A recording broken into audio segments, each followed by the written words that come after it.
क्या आपने कभी अपनी नौकरी छोड़ने का विचार किया है? रेस छोड़ने का और अच्छे से जीने का। आप अकेले नहीं हैं। हम में से कई अपने सपनों को सिर्फ सपने ही रहने देंगे, लेकिन कियोसाकी के लिए ऐसा नहीं है। उन्होंने अपनी इच्छाओं को अपनी संपत्ति और स्वतंत्रता में बदल दिया। उनके पिता एक अधिक परिश्रमी सरकारी अधिकारी थे जो दिवालिया हो गए। अपने पिता के साथ ये होते देख कियोसाकी ने ठान लिया कि वे इसे कभी अपने साथ नहीं होने देंगे। उन्होंने सीखा कि कैसे पैसा कमाया जाए। कियोसाकी की जिंदगी के सिद्धांतों की झलकियां उनके दशकों की सफल निवेश और कंपनी निर्माण की कहानियों से मिलती है। विशेष रणनीतियों के बजाय आप उनके सफलता के सिद्धांत सीखेंगे। आप खुद भी उन्हें उठा सकते हैं। इस वीडियो में सीखिए 4 कैश फ्लो श्रेणियों को एक्सप्लोर करें, सूचना युग का रोजगार और पेंशन पर प्रभाव, और यह कैसे डर हमारे वित्तीय नजरिए को प्रभावित करता है। कल्पना कीजिए कि आप कागज पर एक प्लस चिन्ह बना रहे हैं। देखें क्या, 2 रेखाएं क्षैतिज और लंबवत। ये रेखाएं 4 सफेद क्षेत्रों को विभाजित करती हैं। ये 4 स्थान क्वाड्रेंट्स हैं। हम पैसे कैसे कमाते हैं, इसे 4 क्वाड्रेंट्स में विभाजित किया जा सकता है। ये 4 क्वाड्रेंट्स क्या हैं? प्रत्येक को ई, एस, बी और आई के रूप में नामित किया गया है। प्लस चिन्ह के बाईं ओर ई और एस क्वाड्रेंट्स हैं। ई का मतलब कर्मचारी है, जबकि एस का मतलब छोटा व्यापार या स्वरोजगार है। दाईं ओर बी और आई क्वाड्रेंट्स हैं। बी का मतलब बड़ा व्यापार मालिक है और आई का मतलब निवेशक है। आपका पेशा इन 4 क्वाड्रेंट्स में से एक पर आधारित है। आप अपने जीवन काल में 1, 2 या सभी क्वाड्रेंट्स में पैसा कमा सकते हैं। एक अमेरिकी डॉक्टर का उदाहरण लें। वह ई के रूप में काम कर सकती है। वह यह हासिल कर सकती है बड़े अस्पताल या बीमा कंपनी, सरकारी स्वास्थ्य विभाग या सैन्य में काम करके।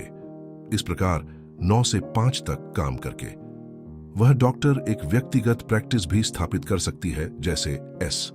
वह एक कार्यालय खोलेगी, कर्मचारियों को भर्ती करेगी और एक सीमित रोगी सूची बनाएगी। कठिन परिश्रम के बावजूद उसके पास अधिक नियंत्रण होगा। बी, बड़े व्यापार मालिक। इस डॉक्टर के लिए एक तीसरी संभावना है। वह अपना खुद का क्लिनिक चला सकती है और डॉक्टरों को भर्ती कर सकती है। वह संभवतः एक व्यापार प्रबंधक को कंपनी चलाने के लिए नियुक्त करेगी। वह क्लिनिक की मालिक होगी बिना वहां काम किए। वह डॉक्टर के रूप में भी काम कर सकती है और एक गैर मेडिकल कंपनी भी चला सकती है। एक उच्च आय वाली डॉक्टर के रूप में उसके पास निवेश के लिए आय हो सकती है। वह डॉक्टर क्लिनिक प्रबंधक या कंपनी मालिक के रूप में एक निवेशक भी हो सकती है। वह शेयरों या संपत्ति में निवेश कर सकती है। अब तक सरल है ना? हमारी सभ्यता इसी पर आधारित है। सभी क्वाड्रेंट्स विभिन्न कौशल और व्यक्तित्वों की मांग करते हैं। कुछ लोग अपनी स्थिति में खुश होते हैं और किसी भी क्वाड्रेंट में संतुष्ट रहते हैं। कोई सही या गलत निर्णय नहीं है। लेकिन वित्तीय स्वतंत्रता के बारे में क्या? काम की चक्की से बचने के बारे में कैसे? तब आपको ई और एस से बी और आई में जाना होगा। श्रम से स्वामित्व तक।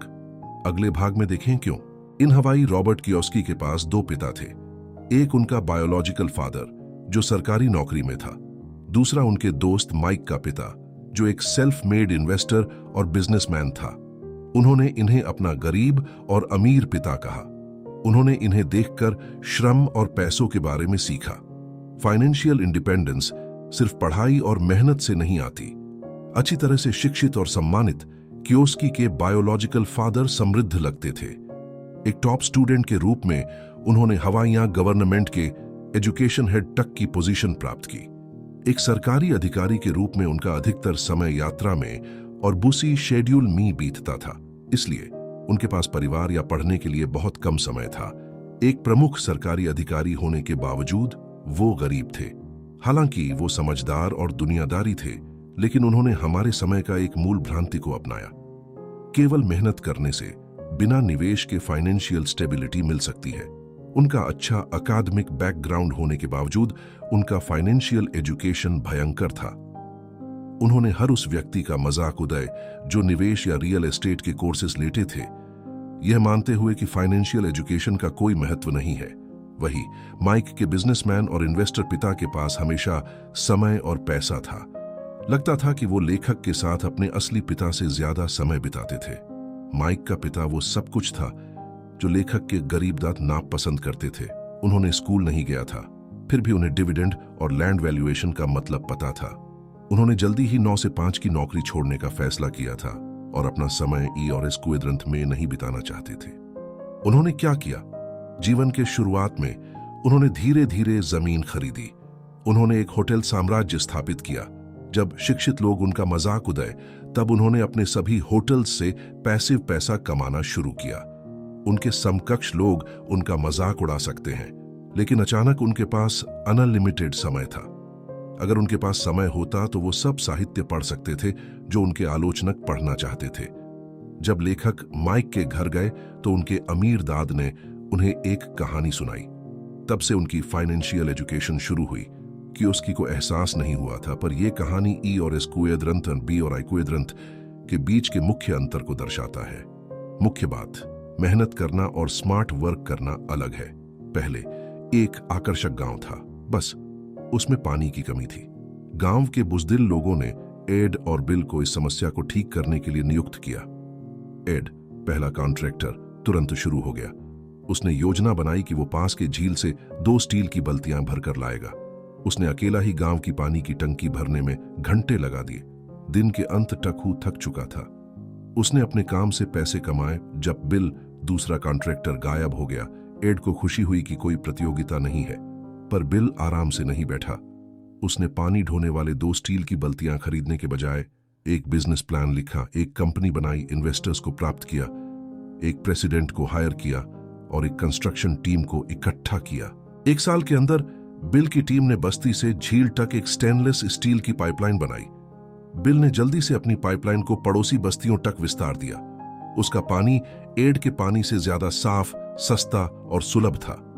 जल्दी ही हु अपने तरीके से मुनाफा कमाने लगा। अंततः उसने काम करना बंद कर दिया। लेकिन बेचारा एड अपने आप को मौत के घाट उतार रहा था, सिर्फ ताकि वो बराबर निकल सके।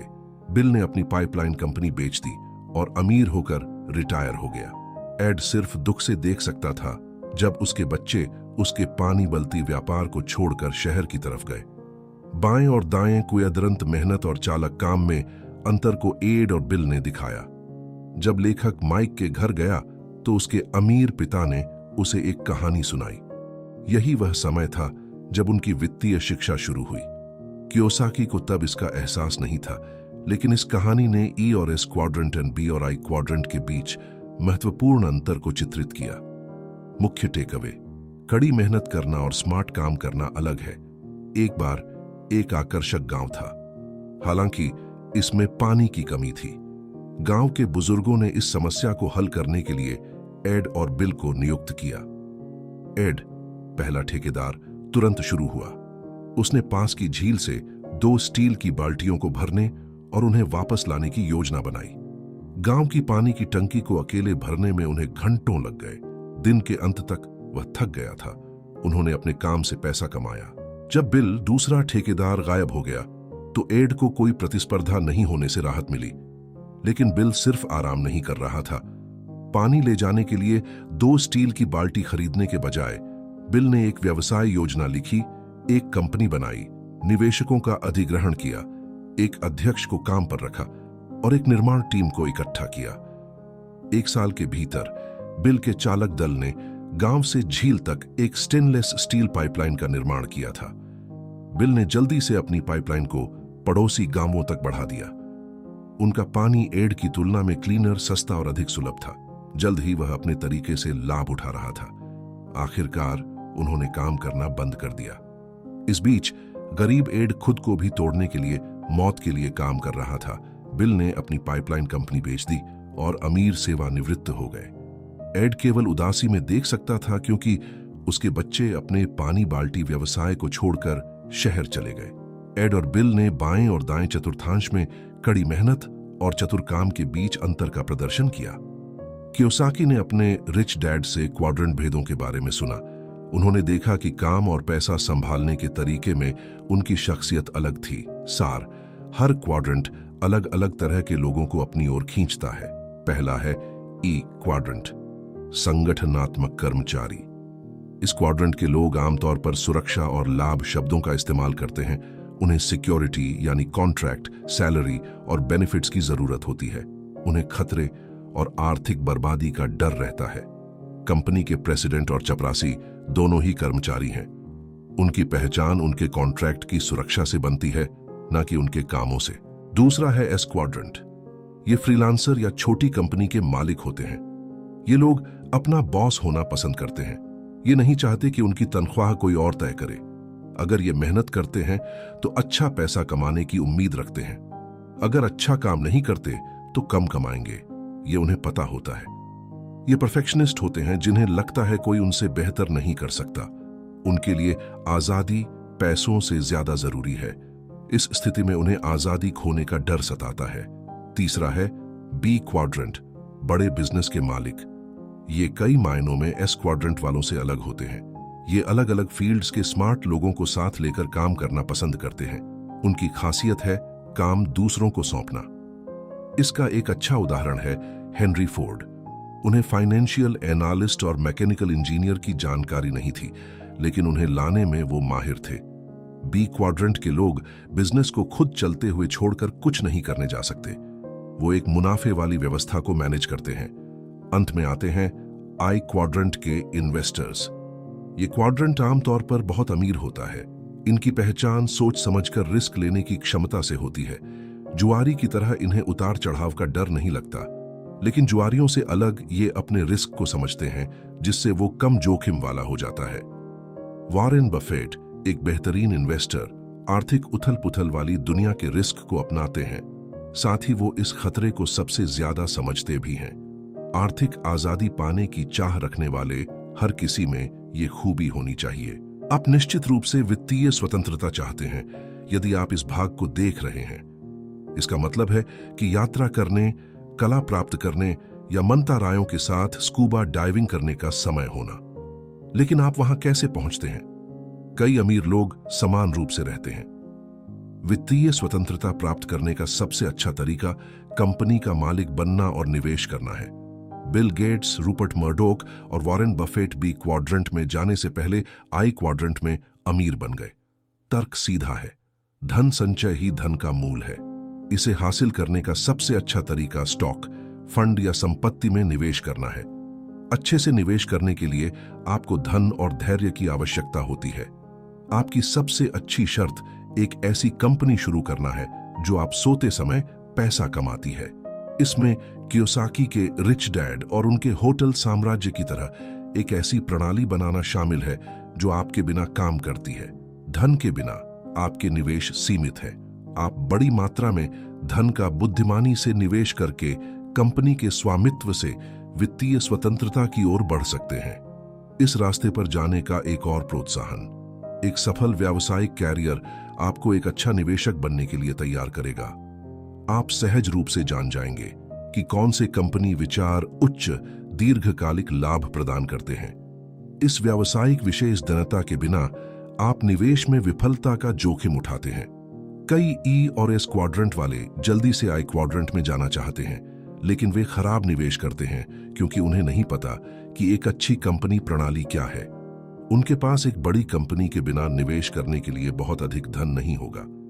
यह उनके निवेश के खतरे को बढ़ा देता है। हो सकता है कि आप एक बड़ी फर्म शुरू नहीं करना चाहते हैं, लेकिन आप निवेश करना चाहते हैं।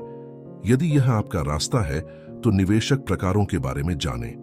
अगले भाग में हम करेंगे। ज्यादातर लोगों को इन्वेस्ट करना डरावना लगता है, मानो टाइगर शार्क वाले बीच पर सर्फ सीखना हो। लेकिन पर्याप्त जानकारी के साथ एक नौसिखिया भी एक कॉन्फिडेंट इन्वेस्टर बन सकता है। तो फिर वॉरेन बफेट से एक न्यूबी को क्या अलग करता है? सार इन्वेस्टर के 5 लेवल होते हैं। पहला है जीरो फाइनेंशियल इंटेलिजेंस। दुर्भाग्य से ज्यादातर लोग ऐसे ही होते हैं। थोड़े समय के लिए अमीर होने पर भी इन लोगों के पास इन्वेस्ट करने के लिए कुछ नहीं होता। ये अपनी सैलरी से ज्यादा उधार ले लेते हैं। इन्वेस्ट करने से पहले उन्हें अपने पैसों को मैनेज करना सीखना होगा। दूसरा लेवल है सेवर्स आर लूजर्स। ये लेवल भी फाइनेंशियल तौर पर अनपढ़ होता है। पैसा बचाने को फाइनेंशियल स्टेबिलिटी की गारंटी माना जाता है। आज की इकोनॉमी में लो इंटरेस्ट रेट की वजह से बैंक अकाउंट से कम ही फायदा होता है। जैसा कि हमने 2008 में देखा था, जिन्होंने बॉन्ड्स, रिटायरमेंट फंड्स में शामिल सरकारी लोन में इन्वेस्ट किया था, उन्होंने अपना पैसा गंवा दिया। सिर्फ पैसा बचाना काफी नहीं है। तीसरा लेवल है IM2 बिजी इन्वेस्टर। ये लोग अपना पैसा किसी फाइनेंशियल एडवाइजर को दे देते हैं। ये इन्वेस्टर पिछले 2 से ज्यादा रिस्की होते हैं, लेकिन आमतौर पर ज्यादा सफल रहते हैं। 2008 के मेल्टडाउन के बाद बहुत से लोगों को पता चला कि उनका ट्रस्टेड एक्सपर्ट फ्रॉड था और उन्होंने बहुत सारा पैसा गंवा दिया। उन्होंने अपने पैसे असफल इन्वेस्टर्स को दे दिए थे। वो दरअसल फाइनेंशियल एडवाइजिंग कंपनी के वर्कर थे। चौथा है IAM प्रोफेशनल लेवल। ये पहले असली इन्वेस्टर होते हैं। ये लोग स्टॉक या रियल एस्टेट में इन्वेस्ट करने के बारे में सीखते हैं। ये रिसर्च अच्छे से करते हैं। इससे उन्हें इन्वेस्ट करने पर ज्यादा फोकस रहता है और उन्हें जिंदगी भर चलने वाली फाइनेंशियल एजुकेशन मिलती है। इस खतरनाक दुनिया में हम चाहे जो भी हासिल करें, हमें इन्वेस्टिंग की इतनी समझ तो जरूर होनी चाहिए। फाइनेंशियल एजुकेशन एक अच्छा इन्वेस्टमेंट है। आखिरी level capitalist, Warren Buffett level. इसके लिए 2 स्टेज चाहिए। सबसे पहले B यानी बिजनेस ओनर बनना होता है। आपका पैसा ज्यादा रिस्की एसेट्स में जाता है। यह सबसे मुश्किल पहाड़ चढ़ना है और सबसे ज्यादा अमीर बनने का रास्ता है। IMA प्रोफेशनल बनकर इन्वेस्ट करना कोई कंपनी एम्पायर बनाने से कहीं आसान है। हमेशा समझदारी वाली नहीं होती। कभी कभी गैर जरूरी चीजें हमें इंसान बनाती हैं, जैसे प्यार में पड़ना। पैसा हमारी गैर जरूरी चीजों को परेशानी वाली बना सकता है। सार, पैसा गैर जरूरी इमोशंस पैदा करता है जिन्हें हमें जीतना होगा। हम में से कई लोगों को हर चीज के बारे में बेकार की चिंताएं होती हैं। एक युवा वायुसेना के सदस्य के रूप में कियोसाकी ने जंगल में जीवित रहने का पाठ लिया। अगर उनका जेट कभी क्रैश हो जाए। उनके छात्रों को एक दिन सांप खाना था।